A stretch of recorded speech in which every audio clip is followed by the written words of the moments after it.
The Journey Unbound is a documentary series that follows the journey across the United States, meeting with military, veterans, and first responders along the way. The series is hosted by me, former Navy SEAL Josh Jakub. The focus is simple: sit down, have real conversations, and document the lived experiences of those who have served. They are honest, first-hand accounts of the challenges that come with service, both on deployment and back home.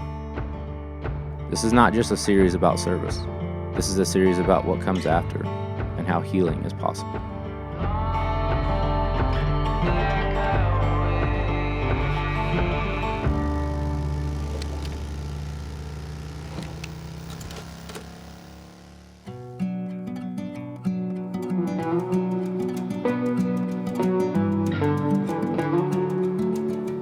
On the last stretch of this journey, I ended up in a town where one of my good buddies, Jason, lives. He was in the Army and his wife was actually in the Navy. But I actually met Jason a long time ago back up in Nashville. I started doing executive protection out of Nashville, and he was one of the first guys I got paired up with. He's been doing a lot of things helping out veterans, and kind of the same thing that we do at the American Warrior Association, trying to restore, trying to heal, and just give hope to veterans.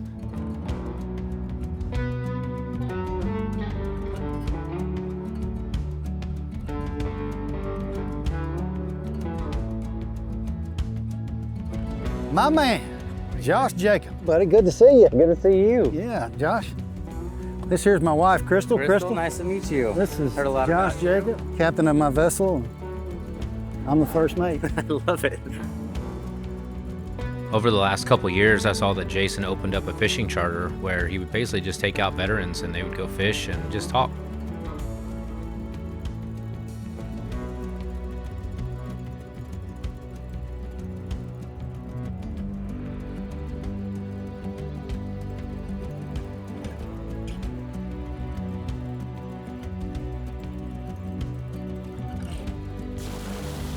There is a school of fish. I'm gonna throw it A couple right here. right in the middle of this. Let's see if I can get them to. Looks like a mullet or something. Big. Looked like a snook just come up and went right over top of your bait. It went front of it, turned, and then went back around. Oh. Oh, that would be crazy if you hooked into one of those right now. How many deployments did you go on? You went on a lot, right? It was 4 deployments. And then as a special missions contractor, I went three times. Oh, okay. So, and that was, of course, to Afghanistan and Saudi Arabia. I was entered up in the delayed entry program in 1995, and I ended up a year and a half later getting my GED and then going back to join the Army. Was it a good decision at the time, or did you feel like... It was absolutely, yeah. Because it wasn't wartime, right? That was 1998, 97, 98 time period. So I joined the infantry, and 9/11 happened, and that really opened up my eyes. It was, I'm like, wow, am I prepared for a war? I joined the Army to shoot guns and rappel out of helicopters and jump out of airplanes and do all this fun stuff. But dying was not part of the contract. It's like, I don't know if I want to do this now. And I was forced into something that, for the first time, that I didn't want to do, and it was life-changing, mentally and physically, and had done something to my psyche that, as you know, it's like, well, who was I before that? Yeah.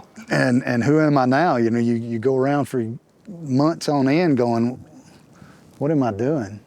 Why am I taking these risks? I got out of the Army the first time and said, I'll never go back because I don't want to deploy to another combat zone, and ended up selling trucks in Clarksville, Tennessee.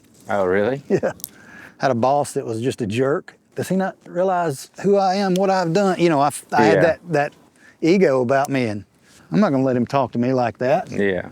And I quit and tried working another job selling fertilizer for lawns, pesticides for lawns, and and I had to go door to door and sell. You know, it was like this ridiculous cold calling, cold knocking thing. And I said, man, civilian life sucks. I'm going back in the Army. So yeah, I went back in and stayed. This was 2004, went straight back to Iraq. Do you feel like you have any regrets from like your time in it all? Or have you kind of like... In the military? Yeah. Yeah. Oh, yeah. Yeah, I've got a lot of them. You know, I let other people make decisions for me. Yeah. On my career goals. And I don't think I was mature enough then to say, no, I'm doing this. Yeah. You're not going to tell me how I'm going to run the thing. Or, Yeah. Or you're not going to make up my mind for me. This is what I want to do, and this is my career, and I'm going to do it. Yeah. But I let other influences take hold, and you know, these guys they're slapped in, and they're slapped into this quick training phase, and then they're slapped into this quick combat situations. Yeah. And then they get out, and they don't know how to cope. Yeah. Right? You know, you got these guys at a American Warrior Association that comes through your program, or like the one that I've been a part of. What's that one called? That is the Centurion Witness Ministries, and our thing is called a Fire-Based CWM. Okay. And we see a lot of that. Guys don't know how to cope with anything. Yeah. Their mind is stuck in one place, and then when they have to react to a civilian issue, they just Freeze up. Yeah.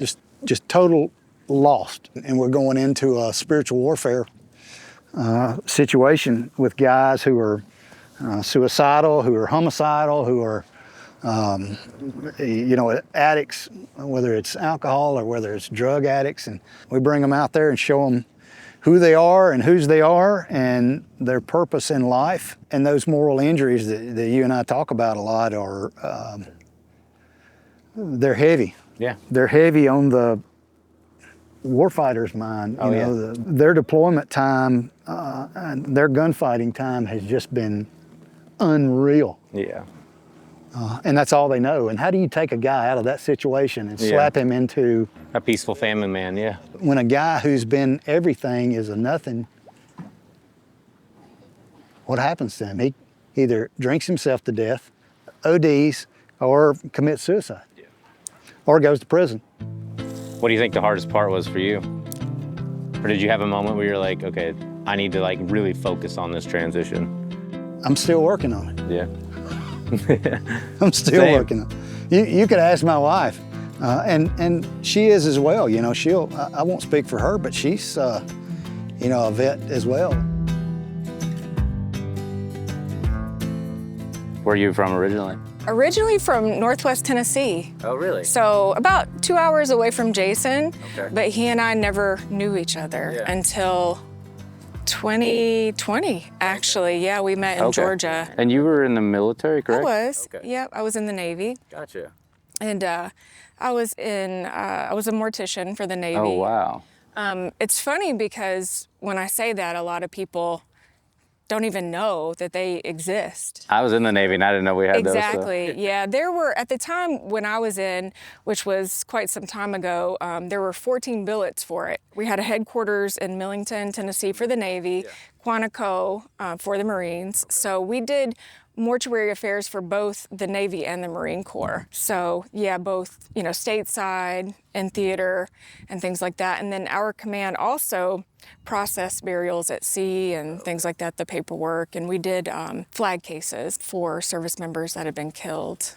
So, and sent those to the families. So one of the requirements to even be considered to come into the program is 10 years of licensure as a civilian. Oh, okay. So I worked as a civilian in funeral homes. I was an embalmer as well as a funeral director, and I was also a crematory operator once upon a time. You know, I'm meeting people for the first time at their worst moment in their life. Yeah. I could go to a family, meet with them, and say, hey, I know this is never something that you wanted.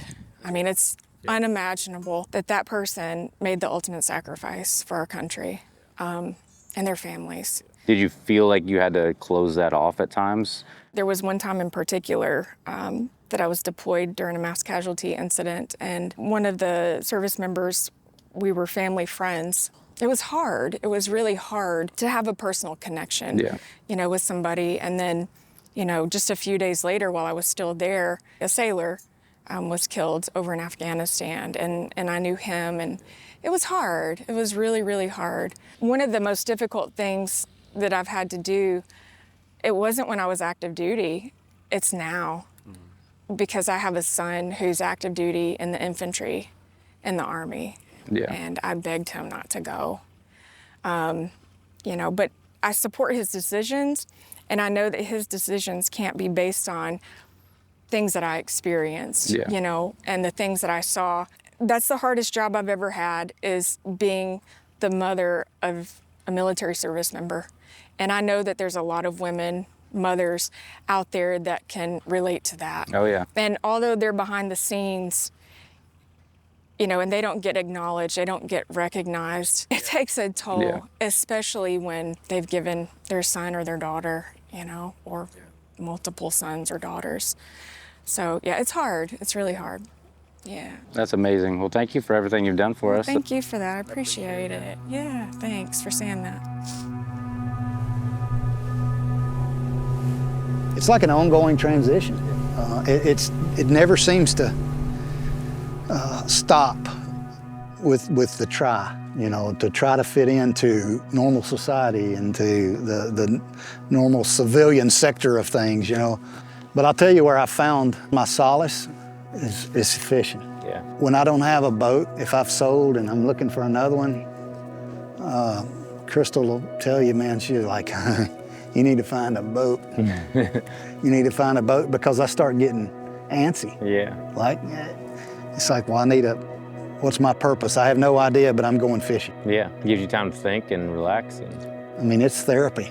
This is God's therapy session. That's cool. You know, solitude is great.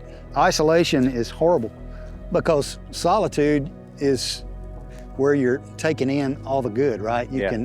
You got other people that's validating you, that's speaking life into you. And then isolation, that's where your mind itself is speaking, and it's just lying to you left and right. And it festers, you know? And you put all those things that's in your mind in a little box, and it's like you put gold nuggets in a wet cardboard box, you know, and you're gonna be expected to pick that up and carry it around. That's impossible. Eventually that box is gonna blow up. The crap's gonna spill out, right? And it's gonna hit anybody and everybody that's around you, especially that's close to you. And you're just destroying everything. I mean, you're pouring acid on everything, right? In 2014, 2015 is when I broke. That was it for me. And then I ended up going to an organization and really getting a lot of help. And I knew my wife was important, I knew my family was important, and I knew my faith was important. And if I didn't have any of that, I was gonna crash. And it was gonna be a crash and burn, no coming back from it. And I didn't want that. I didn't want to have to go through that again. I already knew what that felt like, you know. As warriors, we understand kinetic warfare, right? We understand that kinetic battle, but what a lot of warriors don't understand is there's a spiritual, you know, battle that's going on too. What does the enemy want to do? The enemy wants to take out the fighter. Steal, kill, and destroy. That's it. If he can get a hold of someone who is physically and mentally strong in the kinetic battle, he's going to get a hold of them. And I say he, the enemy, right? And he's going to get inside of his head, he's going to get inside of his heart. You know, I think that's why we're seeing so many suicides now. They're not fighting that spiritual battle.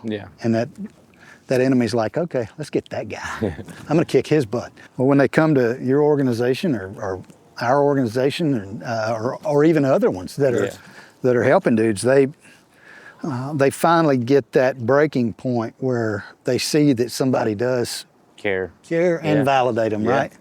You know, not just the males either. It's like the females. Oh, yeah. There's so many females now that are combat vets. Yeah. My wife, she's not a combat vet, but I couldn't do what she did. Yeah. There's no way. Yeah. As a naval mortician. Yeah. And as she was talking about it No, sir. earlier, I was like, my mind just couldn't wrap my head around it. I can't. Like doing that day to day and like having to manage all the emotions of yourself, but the emotions of all the other people, which are Right. all negative, you know? So that's a really tough thing to deal with. So. Yeah. I don't know. She's a strong woman.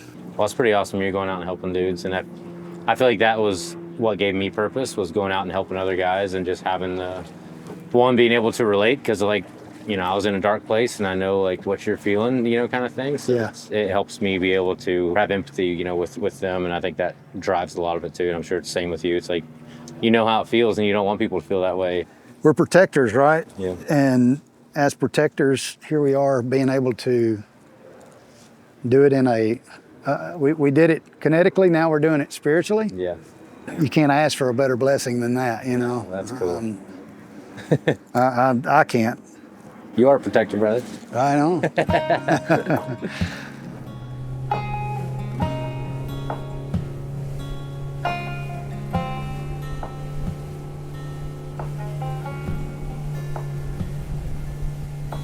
Man, this trip has just been incredible. I can't say enough about this experience. The incredible people that I've met in the interviews and just out on the road, you know, people at gas stations. I met a guy at the Harley shop and we had a 45-minute conversation about his military career. You know, he got to learn about moral injury and he was like, yes, that's what I have. I have a moral injury. He's like, I've never heard that, but that's exactly what I have. And just those moments were incredible on this entire trip. And I wouldn't trade it for the world. It was just one of those things you'll never forget. And in the days leading up to this journey, you know, packing all my stuff, I just had this sense of fear of, you know, what if people don't open up? What if people don't want to share their story? And man, it has been the complete opposite. The one thing that I've learned from this is people want a space to talk. People want to share. It's just you have to create that space and you have to be willing to listen. And one thing I thought might happen on this journey too was, you know, hearing all these stories of trauma, it could weigh on me a little bit and, you know, wear me down, but it seemed to do the complete opposite. You know, hearing these stories and seeing the hope and the peace that they felt, it was rejuvenating for me. There's such hope in that, and I just hope that the world can see that there is hope after all these traumas. I'm realizing that moral injury is more prevalent than we think. It's in every aspect of life. But just knowing that there's others that have gone before you and dealt with this and came out victorious, I mean, that should just be such a hopeful light for a lot of people. It truly just takes us leaning on each other and leaning on faith. You know, that's the backbone of all of this. I hope one person watching understands that, one, they're not alone, and two, that it's okay to share it. Because there are people out there who do care, and there are people out there that want the best for you. And at the end of the day, God has a plan for you. God has a path for you. We just have to slow down and listen a little bit. And all the miles that I've traveled, that's one thing I've been able to do. Just be with myself, be with my thoughts, talk to God in those moments. Just watch the sunsets, watch the sunrises in the mornings, feel the wind, and to just see His creation has just been, it's been incredible.